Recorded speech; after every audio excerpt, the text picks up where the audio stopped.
नमस्कार मित्रांनो, तू ही रे माझा मितवा या मालिकेच्या आता मात्र ह्या आकाशने आणि नम्रताने जेव्हा एकत्र ते दोघंही रूममध्ये आहेत, परंतु येथे हा शुभंकर चाकू घेऊन येतो आणि आकाशच्या डोक्यामध्ये मारून त्याला बेशुद्ध करतो आणि नमूला मात्र तो म्हणतो की मला तुझ्याशी लग्न करायचं आहे. तेव्हा आता नमू विचार करते आणि म्हणते की मी जर याच्यावर रिॲक्ट झाले तर मात्र हो आणखीन विचित्र वागेल, म्हणून ती तिचं सर्व काही त्याचं सर्व काही ऐकण्याचं ठरवते. आणि तेव्हा तो आकाशबरोबर बोलत असतो की बघ, तुझी नम्रता आता माझी होणार आहे. आणि तेवढ्यात मात्र नम्रता आपला मोबाईल घेते आणि गुपचूप मात्र ते सगळं काही दृश्य ती ईश्वरीला पाठवून तेथे तिला बोलवते. जोपर्यंत ईश्वरी येत नाही तोपर्यंत मला मात्र शांत राहावं लागेल आणि याला सुद्धा शांत ठेवावं लागेल, नाहीतर हा मला सुद्धा काहीतरी करू शकतो. तेव्हा नम्रताने ईश्वर येईपर्यंत मात्र याला शांत ठेवलेलं असतं, परंतु तो आता लग्नाचे फेरे सुद्धा घेण्यासाठी नमूला तयार करतो. आणि त्याच वेळेस तेथे ईश्वरी आणि अर्णव येतात.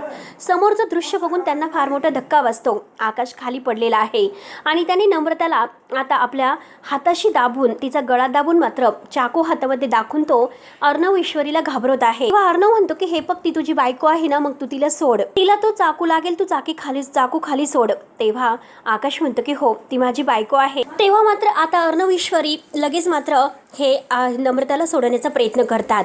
तेव्हा हा आकाश जेव्हा चाकू घेऊन अर्णववर धावून जातो तर अर्णव कशाशी पर्वा न करता त्याला चांगलं गचांडतो आणि गचांडून मात्र तोपर्यंत नम्रता धावतच ईश्वरीकडे येते आणि तिला घट्ट मिठी मारते.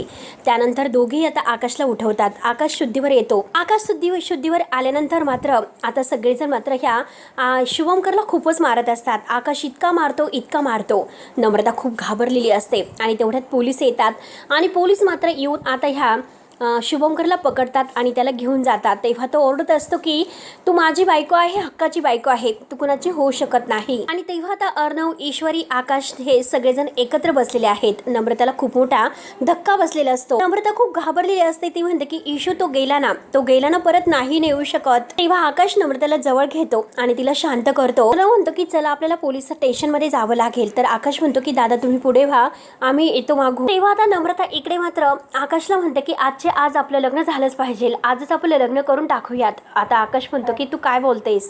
तेव्हा मात्र आता नम्रता म्हणते की नाही, तुम्ही माझी परिस्थिती समजून घ्या, काही झालं तरी आजच्या आज आपल्याला लग्न करायचंच आहे आणि मला त्या शुभूची खूपच भीती वाटते. तुम्ही एकदा मला स्वतःच्या जागी ठेवून बघा आणि मग तुम्हाला कळेल माझी परिस्थिती काय आहे. तेव्हा कसं बस आता शेवटी नम्रता मात्र आकाशला लग्नासाठी तयार करते आणि शेवटी लग्न करून ते आता राजेश यांच्या घरात येतात. तेव्हा आता मित्रांनो, लग्नासाठी त्यांचं हे कारण घडलेलं असतं आणि त्यांनी शेवटी लग्नाचा निर्णय घेऊन शुभंकरला पोलिसांच्या ताब्यात दिलेलं असतं. तेव्हा मित्रांनो, आता घरी आल्यानंतर यांनी हा काय प्लॅन केलेला असेल तर पुढे आता नक्की बघूयात. तोपर्यंत धन्यवाद.